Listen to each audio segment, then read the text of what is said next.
So this machine appears to have locked up, which is very unusual on a new build and is cause for concern unless it's just a one-time thing. So what I'm going to do is I'm going to hold the power button in for about 10 seconds or however long it takes for the machine to shut itself off. Now, when all the fans stop spinning, I'm going to turn the machine back on again. Here we go. And we're going to allow it to reboot back into Windows, and we're going to go back to Windows Update again. And you can see it sort of continues where it left off, wherever it's sort of locked up. It picks up where it left off. You'll see there was no apparent file corruption or anything that occurred. And you'll see it went from 74% right out to 100% real quick. If you watch the screen just then, it finished that process, which is very impressive how Windows 10 is able to sort of mend itself and not be so vulnerable from an unexpected power loss, which is effectively what we just did. So here I'm going to hit the Install Now button. I don't know why that happened, but it's probably related to the fact that we restarted. And then we have this Download button, which is weird. Once again, I think the interruption in power caused Windows 10 to get a little confused on where it was on the updates. So I'm going to go roll with it for now. Just keep rolling with it. So far everything's working very quick and it's doing what it's supposed to do. Now we're at 74% on this cumulative update. So this is the same update before that caused us a freeze up. Let me just see if my start button is going to work now. No. Okay, so this is actually a really good thing. And the reason it's good is that means the problem wasn't a fluke, that we can repeat the problem. Being able to repeat a problem is absolutely paramount to being able to solve the problem. When you have intermittent problems that only sometimes happen, they can be very, very difficult to isolate or to know for a fact that you fixed other than through time, right? Because if the problem only happens sometimes, how do you know that you've addressed it and fixed it other than by giving it back to the customer or keeping it on the bench forever? And at some point you've got to give up and go, well, I guess if it hasn't happened in a while, it's fixed, right? So being able to repeat the problem means when you fix it, the problem goes away permanently and you can confidently know that that machine is going to work from that point forward. So my concern right now is this RAM. We could have a bad RAM module and it's possible this guile RAM is not compatible with the board. And if that's the case, it may not be that it's bad RAM. It just may be that we need to use it in a different build. The RAM, some places it's returnable, some places it's not returnable. It'll have typically a lifetime warranty. I'm not sure what this RAM has. If it's bad, we can either send it back to the retailer within the first 30 days typically to have it replaced, or you can issue an RMA if that's the case with the manufacturer, whichever is easier for you. So do we, and someone says, well, could the SSD be bad? That's potentially a problem, but given that the SSD is made by Intel, I doubt it, but it is possible. My inclination is to immediately go for RAM. And this is a really key important lesson in this build because everything's running right up into this point exactly the way it's supposed to. It's only when we get right here that we're having a problem. And that's, I find, pretty interesting. So what I'm going to do, just to experiment, is I'm going to force the machine off again by hitting the switch in the back. And we're going to cut power. And I'm going to remove one of these RAM modules. We don't have to have two. Two puts us in dual channel and it gives us a little better performance. So I can remove one of these modules and we're going to just leave it on the counter. We're going to restart the machine and go back through Windows updates one more time.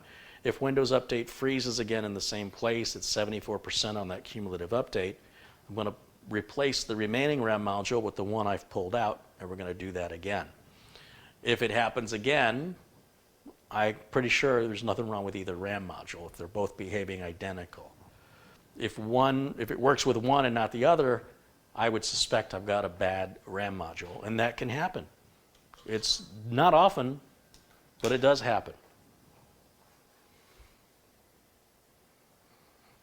Well, let's find out. Place your bets, ladies and gentlemen. What do you think is going to solve this problem?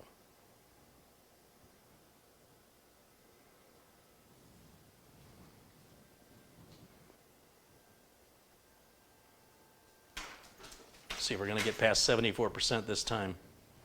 Feel lucky?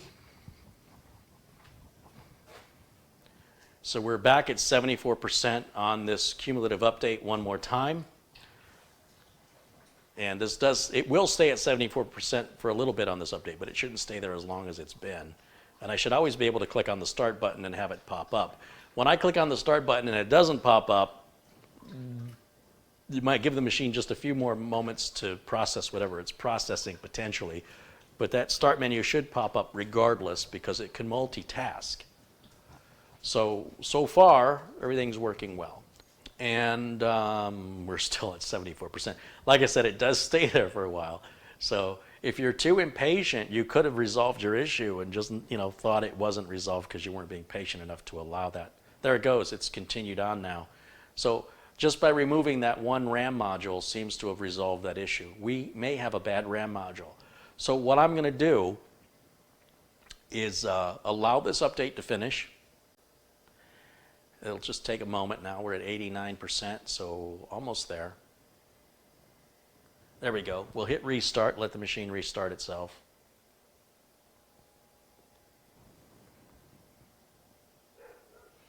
And it'll still install updates during the restart process. There's some update files and whatnot that can only be replaced when Windows is shut down because those files are in use. You can't replace a file in use any more than you can change a tire in motion.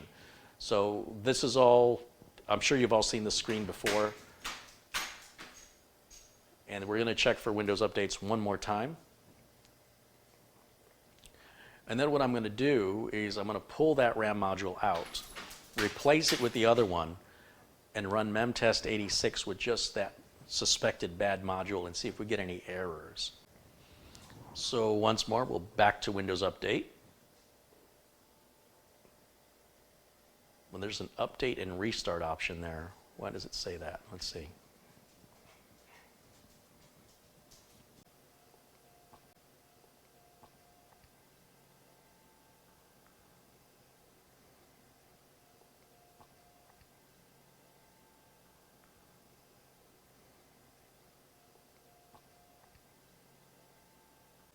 So we just got another update. We're all caught up. Let's go ahead and shut the machine down.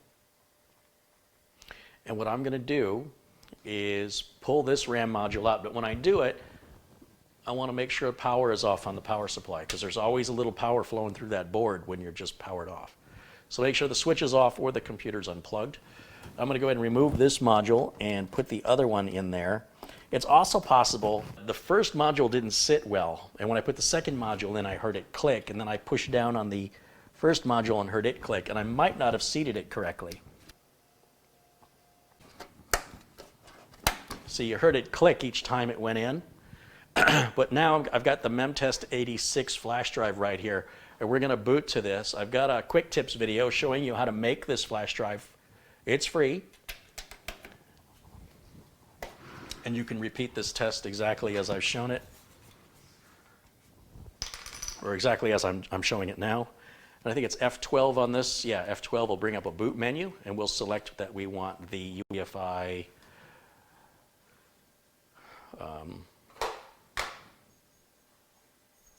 right here. This is what we want. I feel like I got a loose cable or something going on here, and that's in there good. Let me check the other side of it. And I don't press any keys or anything. Once you boot to this flash drive, just leave it alone and it'll start the test automatically. And we're going to run it through a series of 13 different tests, which creates one pass. And by default, Memtest likes to run 4 passes, and that could take an hour and a half or more, depending on the size of the RAM module. That's why I'm not testing both of them right now. It's going to take more time. I know that other module worked okay. This module may work okay too if I didn't seat it correctly, or fully rather. That could have been the issue. So a lot of different possibilities here. So you'll see at the very top of the screen it says memory tests will automatically start, and it's counting down in so many seconds. And if you press the left or right arrow keys, you can then go into the settings and adjust settings. But what I'm going to do is leave it at all the defaults and let it run.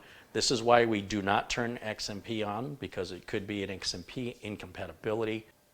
Okay, so we've gone through the first series of tests, and you see it says pass 1 of 4. So it's passed this test. This was the RAM module that caused us a problem.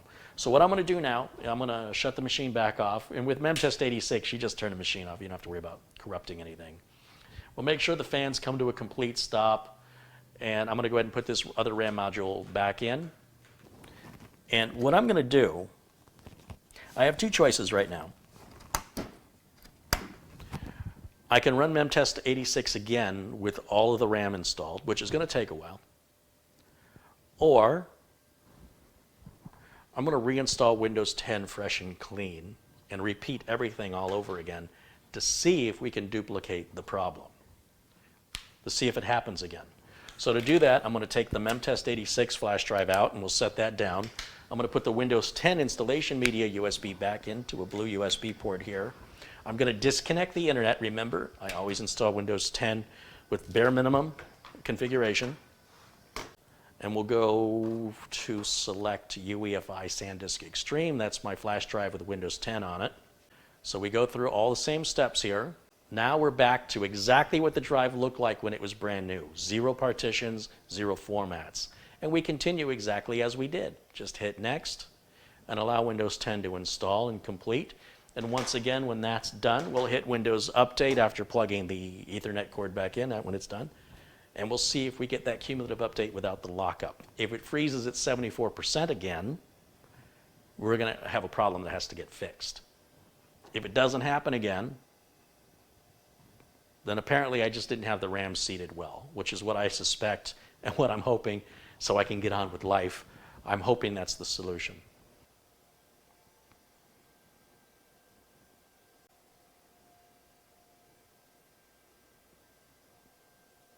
Okay, so now I can plug the internet back in, and we can go back to Windows Update here. We can take the flash drive out and set that over there.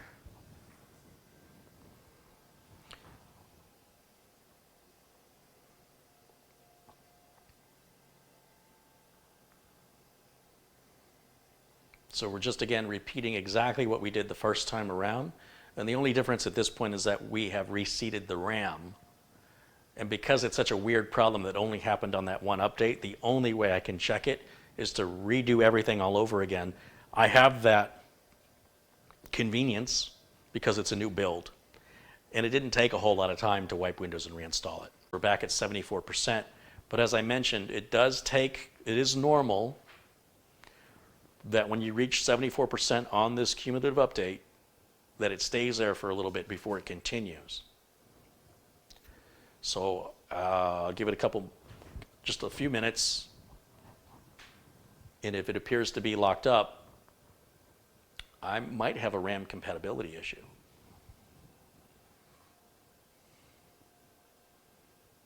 And my start button, well, I can right click and it comes up, but the left click is not coming up. We'll give it a minute. See, now I'm real sensitive to it. Like if this didn't happen, I wouldn't be like, yeah, it takes a little bit, no big deal. But now that it's frozen up on me before, I'm really impatient. I'm like, come on now. Oh, it's going. Here we go. See? It made it. We're good. Deep breath.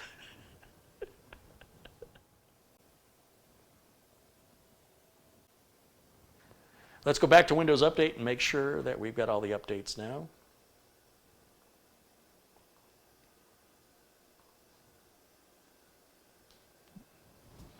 We've got all our updates. Everything's working perfectly. I will see you all very, very soon. Bye for now.